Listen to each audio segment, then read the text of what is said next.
Orthodox സഭയിലെ മെത്രാച്ചൻ കോടതിയിൽ ഹാജരാണോ എന്ന് പറഞ്ഞ് നോട്ടീസുണ്ട്. അത് ഇന്നലത്തെ അത് കണ്ടായിരുന്നു.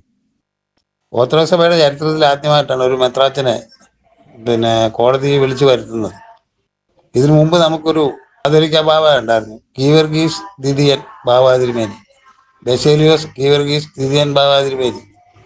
സഭാ കേസിൽ അദ്ദേഹത്തെ വിസ്തരിക്കണമെന്ന് പറഞ്ഞ് എതിർകക്ഷികൾ കോടതിയിൽ ആവശ്യപ്പെട്ടപ്പോഴേ അദ്ദേഹത്തെ വിസ്തരിക്കാനായിട്ട് കോടതി ഉദ്ദേശിച്ച് അതിന് നോട്ടീസും കൊടുത്തു.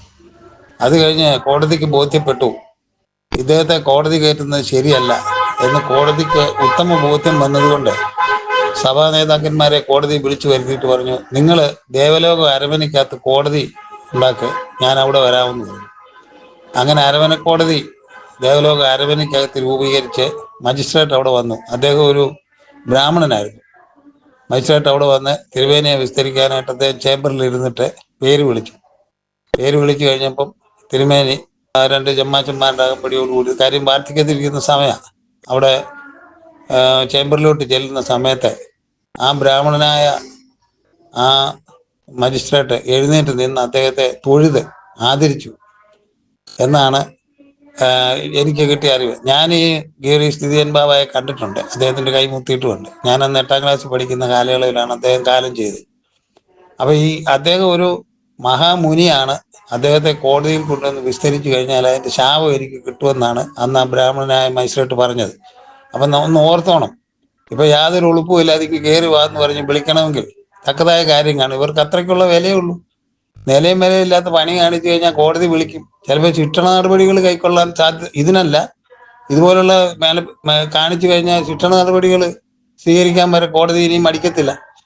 ഇതൊക്കെ കണ്ടോണ്ടല്ലേ ജനങ്ങള്, മാതൃകയില്ലാത്ത ഇവരുടെ ജീവിതം കണ്ടോണ്ടില്ലേ ജനങ്ങള് ഇപ്പം തന്നെ ചാണ്ടി ഉമ്മ കെട്ടി ശബരിമലയ്ക്ക് പോയി. അതെന്താ? നേതൃത്വം ശരിയല്ലാത്തത് കൊണ്ടാണ്. നേതൃത്വത്തിന്റെ കഴിവുകേടാണ് ഇവരൊക്കെ ഇങ്ങനെ പോകുന്നത്. ശബരിമലയ്ക്ക് പോകാൻ ആർക്ക് വേണേലും പോകാം, പക്ഷേ അങ്ങനെയൊക്കെ പോകുന്നതിന് ചില വിലക്കും കാര്യങ്ങളൊക്കെ നേരത്തെ മുതലേ ഉണ്ടായിരുന്നു. കെട്ടി പോവുക എന്നൊക്കെ പറയുമ്പോഴത് നമ്മുടെ സഭയുടെ ഇതിന് ചേർന്നതല്ല ഈ കാര്യങ്ങളൊന്നും. അപ്പോൾ ഞാൻ പറഞ്ഞു വന്ന കാര്യം ഇതേ ഉള്ളൂ. കോടതി അങ്ങ് വിളിച്ചിരിക്കുക അങ്ങോട്ട് ചെല്ലാൻ. എന്തിനാന്ന് ആർക്കറിയാം?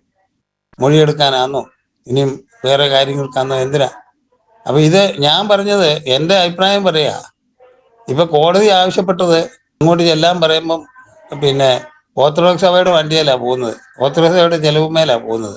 പക്ഷേ ആ ചെലവൊക്കെ തന്നെത്താൻ വഹിക്കാനായിട്ടൊരു ആവശ്യമില്ലാത്ത കാര്യങ്ങൾക്കൊക്കെ ഇടപെട്ട് സഭയുടെ പണം ചെലവാക്കുമ്പോഴേ അങ്ങനെയുള്ള കാശൊക്കെ തന്നെത്താൻ വഹിക്കാനായിട്ടൊരു സംവിധാനം ഉണ്ടാക്കുന്നത് ഏറ്റവും നല്ലതാണ്.